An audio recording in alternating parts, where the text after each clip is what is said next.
Welcome to Revolution Against Evolution. I'm your host, Doug Sharp. Your co-host, Rich Gear, here as well, and we got a very intellectual subject to talk about tonight. Doug, did your brain evolve? That's a good question.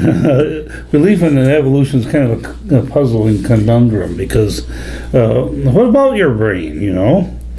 If you believe that you're a product of random chance evolution, that follows that your brain is also a product of random chance evolution, and if so, how can you really know anything about anything? Yeah, and think about that, what he's really saying there for a second, because that is really the crux of everything. If you think about it, I like your little thing here, Doug, about if that's true. Your little quote there, I don't know, it's just pretty good. How can you really come to any truth of anything if nothing is based on any rational reality? In other words, if the brain is a product of random chance, and then everything you come up with, any conclusions or logics, are all illusory. Yeah, the very foundation of logic is thrown out the window. Is really thrown out the window. So you had a thing here. Some evolutionists actually argue this as this very thing, that there really is no truth. They sort of say that, well, everything is relative, it's relative to you, and that's the old existentialist type of idea, right, that truth is subject to the person who's believing in it, and that's a claim that demolishes itself by its own standard. After all, is that claim true? Yeah, exactly. If so, it's wrong. If that claim is not true, then it is true that the statement "there is no truth" is not true, which means there is truth, which means that makes that claim false. That's the conundrum, and that's exactly. Now we realize that's an exercise in logic, if you will, but the idea of logic itself is thrown out the window if we're nothing but random chance. We're just a cosmic blurb at the end of a bunch of cosmic accidents that have happened over millions and billions and trillions of however long period of time you want to say for it. It nothing then will make any sense. And by the way, Doug, this is an interesting thing we've come to in the world, because when you study like church history, I'm going to make it like simple, my understanding of it. You came up with, you had the world that was theistic in nature. Mm-hmm. In the late 1700s, pretty much they wanted to throw God out of everything. But they kept the rules. Mm-hmm. You still believed in institutions like government and church, and even though they didn't believe in God, they believe in marriage and things like that. After World War II, that got thrown out. When you talk about the postmodern thing, this is if there's no God, there is no rationality. Right. But here's the conundrum about that: we can't live that way. Human beings cannot live with no structure, with no rules, with no idea that there is truly a right and a wrong, a truth and a falseness. We are not programmed to live that way. That also invokes the idea there's a designer. But the point of it is, what's happened right now, it's interesting, especially this postmodern world, but it's now become almost like a postmodern world. Yeah, they are rejecting the postmodern view because they can't live by it. We can't live that way. So now they have it's all subject to yourself. But they make their own rules. Make out their own rules, yeah. And if you don't abide by those rules, no matter how illogical it is, as long as it isn't the rules that really are the standards that the Bible says. Correct. Usually it's the opposite. This, to me, I think C.S. Lewis did arguments like this back in the day with screw tape letters and other things. But it's the idea the devil is never interested in you staying an atheist. He's interested in being worshipped himself. He's interested in putting his own morality down, okay, which is anti-God, okay? And that's where we are right now, okay? Because when you reject the idea, because even these people who argue that there's no truth, they're arguing from a theoretical construct, which makes no sense. It makes no sense in any kind of rational understanding of anything. They're trying to be rational in telling you everything's irrational. That is an oxymoron, and the biggest thing. So the world has gotten wise to that, but unfortunately, they've spent 200 years rejecting the God of the Bible, rejecting the creation message. They're rejecting the idea there is a cosmic designer who sets the rules, and that there are rules, there is truth, there is falseness. And you know, the whole idea of, Doug, that we deal with the issue of, let's say, this nuts and bolts issue of the brain, it's a whole big cosmic understanding. They're just doing everything they can to reject an outside designer that has a purpose for us, okay? Now, what I find a little bit interesting and troubling is the intelligent design movement, in that they come to the conclusion that there is indeed an intelligent designer, and yet they fail to really want to go out and mention him. They want to stay within their scientific realm of ideas, where they reject, a supernatural revelation, and yet they are recognizing that there is an intelligent designer, whether he be aliens or anything like that, or the Buddha or the God of the Bible. It doesn't matter. It doesn't matter. They want to. They recognize there's some sort of supernatural out there, but they can't actually nail it down. And here we have a book that is given to us that comes down through the ages, through written word, which is the Bible. Absolutely. And it tells us who the Creator is, and how he did it. How he did it, and there's some very specific things that check out, and that's what we are all about with Revolution Against Evolution.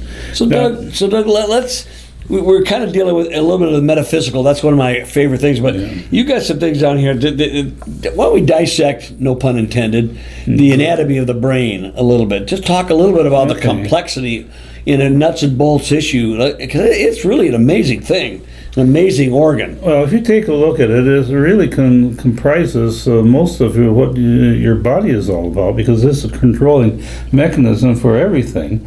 It not only includes what's between your ears, but it also includes everything that extends down to the toes with the nervous system. And they have it's a complicated anatomy with the frontal lobe and the prefrontal cortex, the cerebrum, the cerebellum, the hippocampus, the amygdala, the pituitary gland, the brainstem, and the hypothalamus. So, Doug, I don't know if we have time, but what do each of these? The scientists have been able to study the brain, and and they understand certain things have to do with motor reflexes, some of them with memory. What do they kind of do? Well, they've sort of traced out, with you have to understand that when you're dealing with something like this is something you really don't want to experiment on. Okay. And so that caveat. Something that when you have a living system and you're probing it with your during brain surgery. Well, you have a specific job to do other than to figure out what it's all doing. And so there's actually a limited amount of understanding that we actually have of the brain. We have quite a bit, and you can do a lot of stuff with cadavers, but that's figure out. Well, we know that there are certain things like the optic nerve goes to the back of the head, and but it's all these different extensions of the brain, like your eyes, and let's take, for example, the ear, which is a mechanism for hearing. There is it starts out with the ear canal, which has got these fibers that go one way. And so it keeps out dirt and stuff out and the wax is something that also helps protect the eardrum. Then the eardrum itself is the tympani. It's attached to the three bones in the hammer, anvil, and stirrup. Okay. And the three bones in the ear, and then it goes up against there's a spiral cochlea, I think it's called. Cochlea, yeah. Which that's where inside of it are little hairs that go back and forth, and there's as it vibrates on that diaphragm, it causes differential air pressure, and the hairs are attached to the nerve, which sends the message to the brain. Well, that's the ear. The eye, which weird. Well, wait, I haven't stopped. Well, wait a minute. You're getting into the weeds, man. I want to talk about the brain. We're talking about the ear now. You know what I'm saying? Well, this is just one example. That's one thing, you know? Well, one thing, but I'm doing this in detail because there's something else that the ear has, is the semicircular canals. And the semicircular canals has on one, it's a circle that's on one axis, the x-axis, the y-axis, and the z-axis, and so it's the three dimensions that you're detecting balance. Oh, okay, all right. And the way it works is that it's a similar thing. There's little nodules that roll around in these semicircular canals, and they also are detected by the brain, and it attaches to the brain, and it tells the brain that you're tipping over this way and tipping over that way. And so it's a rather interesting, and it has all three dimensions, so it controls a lot of things, like your eyeballs. If you there's all these muscles that are in your eyeballs, and if you tilt like this, there's one that attaches to the eyeball that keeps the eyeball straight as you tilt your head like this. So I guess the thing I was getting, because when I did an exhibit at the museum many years ago, and you're dealing with things like cameras, the eye sees everything upside down, right, and your brain turns it right side up, and that is a strange, really odd thing. Because the camera, they had to use mirrors to figure out how to make it go to the right angle. But the eye, your brain just automatically does that. You know, I mean, everything's designed to do that. I think I don't know, Doug. Do you want to read that quote? Jeff gave us a quote earlier in the day, and I thought it was pretty amazing. It was done by a theoretical physicist, and. Michio Kaku, is that? Yeah, he's a theoretical physicist. And in his quote, he said, the human brain has 100 billion neurons, each neuron connected to 10,000 other neurons. Sitting on your shoulders is the most complicated object in the known universe. As long as humans have existed, people have sought to comprehend the brain. Although scholars have tried to decipher its codes for centuries, we've only scratched the surface. And that, to me, Doug's talking about the ear. We just touched in the eye, but every part of the human body, every part of the physical thing that we're touched to, the brain translates into a reality that we can make sense of things. And yet here we have these scientists trying to argue it's not only a random chance, but because of that, there's no such thing as reality, no such thing as truth, which means there's no such thing as reality. Yeah, I think it's in such a. I don't think that they even think about this. They can't. I don't think so. That's the problem with when you get in an ivory tower kind of thinking. You're not really dealing with does that really even make any sense? Come right down. I mean, we oftentimes as creationists and Christians feel like we have to backpedal because the assault of this. But oftentimes, Doug, I feel like the scientific language is set up to be complicated sounding, but it really doesn't explain anything. Right. It just gives terms to things they maybe are observed. But Doug, how can you explain things like morality? How can you things like love, or just a response to their invisible traits? I mean, I've read over the years people say, well, when your brain dies, and there's a lot of controversy over what out-of-body experiences, and people who come back saying they saw heaven or they saw hell or whatever. But they go, well, that's just you're psychological. When you're starting to leave the body, you're having this I said, what if they're just remembering something that really is happening? And just because your brain, to me, is the hard drive of the soul. Mm-hmm. All right? They take it that the brain is all there is. Mm-hmm. And now they're telling you the brain is based on random chance and accidental processes. How then should I listen to anything they want to say? Right. Why should I listen to anything that they want to say when you make it such a ridiculous premise to begin with? Yeah, okay? if your relativistic claim, you want us to believe it as absolute truth, well, you've just destroyed your own argument. That there is no absolute truth. Why should we believe you? And this is the conundrum. They're so desperate to get rid of the God of the Bible. They're so desperate for this that they come up with ludicrous things. Who's the guy? I always forget who the quote is.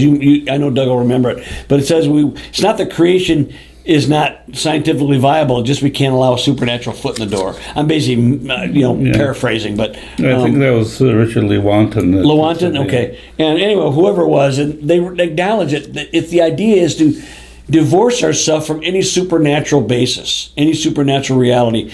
But the idea that we have conscience, we have cognizance, we can recognize truth and error, let alone all the nuts and bolts issue you described with the ear alone, and we touched on the eye. These things just belie that whole thing at the outset. I'm sitting there, how do you get people so buried in the earth, their head in the sand, that they cannot see the ridiculous premise that the found? It's kind of like, Doug, when you go to all the arguments in evolution. I know I'm getting a little bit in the weeds here, but we debate whether human beings went from an ape to how do you even get off the dime telling me that a rock turns into something alive? Speaking of that, you know what I'm saying? You can't even get the basic premise is outrageously ridiculous. It just is. Yeah, speaking of that, all of the information that is needed to create the brain is there in the egg and the sperm. Oh, wow, yeah. And so how it has to be in order for it to intelligently assemble itself and to grow and to, it doesn't evolve, it actually is something that comes, you can't get something from nothing. Yeah, but that's actually what they're asking us for. I mean, you think about it, Doug, everything in the secularist worldview is you get something from nothing. You think even the Big Bang, an infinitesimally small particle of virtually nothing, becomes everything we see in the universe.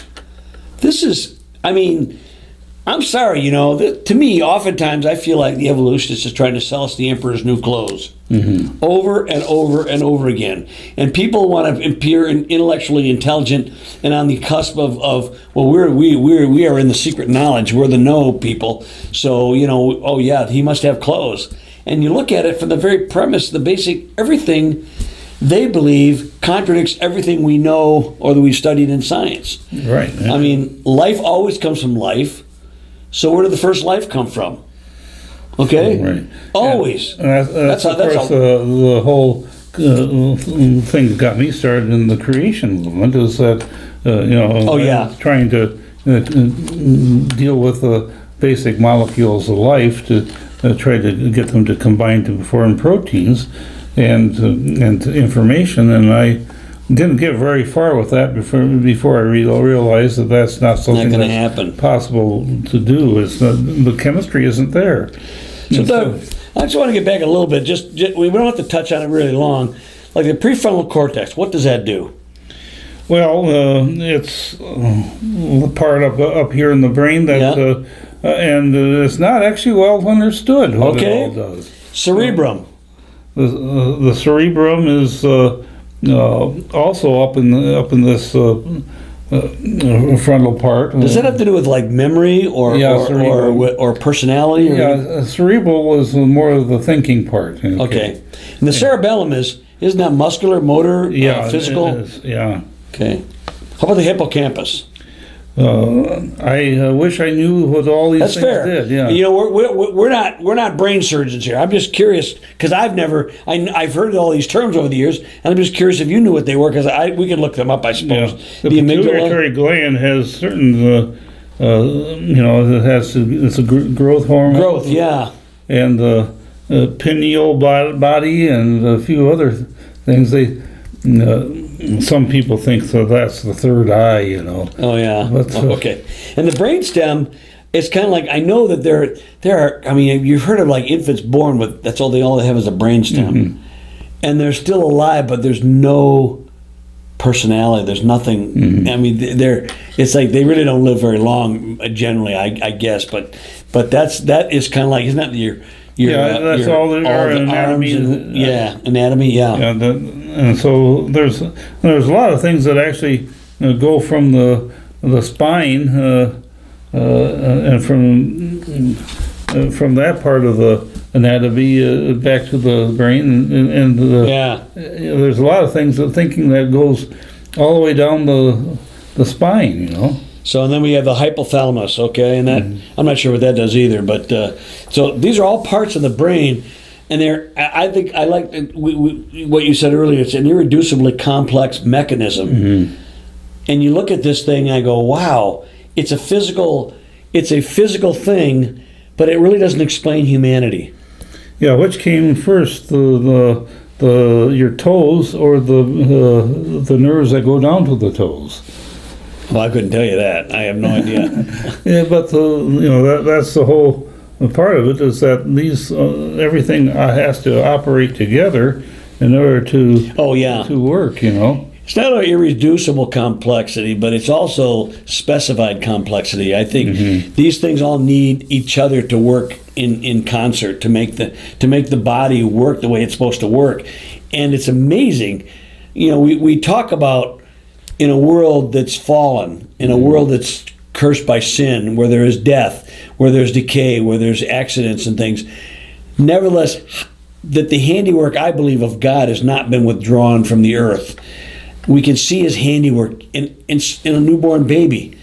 You know, some people who are not huge theological scholars or intellectual scientists, it's a mother holding her child. They see something, there's something special, unique, and powerful. This is a being, this literally a physical being made in the image of the Creator. And then the question is, why wouldn't you want to take the next step and receive the Creator into your life, like He asks you to, and to worship Him and serve Him? Why? What is the holdup in actually wanting to do that? That really boggles my mind too. You know, where people know that there is a Creator, but they don't want to serve Him or worship Him, and that doesn't make sense to me. Well, Doug, you see, that tells you the world is broken in that respect, because the fall really has corrupted us. And I mean, how could somebody? You think about, how could a mother want to destroy something like through an abortion, or through, even now they're talking about infanticide now. But that's the wickedness, that we have the ability to circumvent God's perfect plan because the world's broken. But it won't ever be that way. It's not always going to be broken. That's the promise of it. I think the thing about it is, and when you look at organs like the brain, you know, we've looked at things like the heart, you look at things like the cell and all, but when you look at the brain, it is such a incredible product. Even in a fallen world, Doug, it's just miraculous to think about what it can do, what it does. As that quote said, it's the most complicated thing we know in the universe. It's the most complicated, and to this, there's not enough time. If they expanded what they believe how old the universe is by quantum measures, there's not enough time for a brain to develop. There's just not enough time. You know. No, we talked about how there's not enough time in the universe for a simple protein. Protein, I know. I love that. Is that the story of the snail? Yeah, the tail of the snail. Tail of the snail. That's a fun story. Yeah. So I like this. The brain extends to every part of the body. We talked about that a little bit here, through the nervous system. Right. And it's chemical electrical. Isn't that how it works, basically? Right, Doug? Am I right? Okay. Yeah, and that to me is an amazing thing. I've always wondered about what is the connection between the chemical electrical, and the spirit. It's always, how does that work? It always has intrigued me that God has been able to make this we, and even as Christians, we look at the world and we just have this big dichotomy between spiritual and physical. There's no, we know there's a connection when you invite the Lord to come in, but we don't really, oftentimes we don't live as though we really know there's that real connection. But when I look at the chemical electrical, I go, is that somehow, how does God use that to link the spirit with the physical? I don't know. Well, I took a course back in my college days in biophysics, and I was sort of intimidated by it because, and I took it credit, no credit, and I would have gotten an A, okay. which was sad. But there's a couple of eminent professors that worked with it. It was Dr. Barnett Rosenberg, who was the guy who invented the cisplatin cancer drug. And, okay. And so he was at MSU? He was at MSU, wow. And he was doing a lot of the research on that sort of thing. And I got to talking about this whole thing about evolution and how it worked, and he had to pretty much agree with me, that they don't have the answers in that, and this is the eminent professor. There was one of his colleagues was Dr. Leroy Augenstein, who was killed in a plane crash. I believe really? It was. Oh. But he had written a book called "Come, Let Us Play God," and he was, but it was actually a theistic approach to, even before I heard about creationism. He was espousing, that this is evidence for a creator. Really? Okay. Wow. And this was back in 1968 or so. Okay. So that's some of the things that I was experiencing when I was doing my chemical experiments, talking with these guys, trying to figure out, well, how did it all come together, and the biophysics of the synapses and all the nerve endings and how they all work together and communicated back and forth between the different parts of the body. It is very difficult to explain from and to get it to go all the way from a sperm and an egg to a baby to a toddler to have it go through all those different stages. You can't not evolutionary stages, and you can't build a truck that way. No. So anyway, this is I think this is a good case that people need to believe that their brain did not evolve. Otherwise, they run into an intellectual problem trying to figure out how. It works. The physicality of it is beyond evolutionary capacity. The metaphysical things alone, and the ideas of logic and personality, all these things that are like invisible, cannot be explained by pure mechanism at all. But even the mechanical parts of it, which are just beyond, I think there's just not enough time in the universe. And it all works in harmony, to believe that it's a product of accidental combinations of chemicals it sort of strains the limits of credibility. That's it strains it. It's beyond credibility, Well, we hope you enjoyed our show tonight. We'll see you next time on Revolution Against Evolution.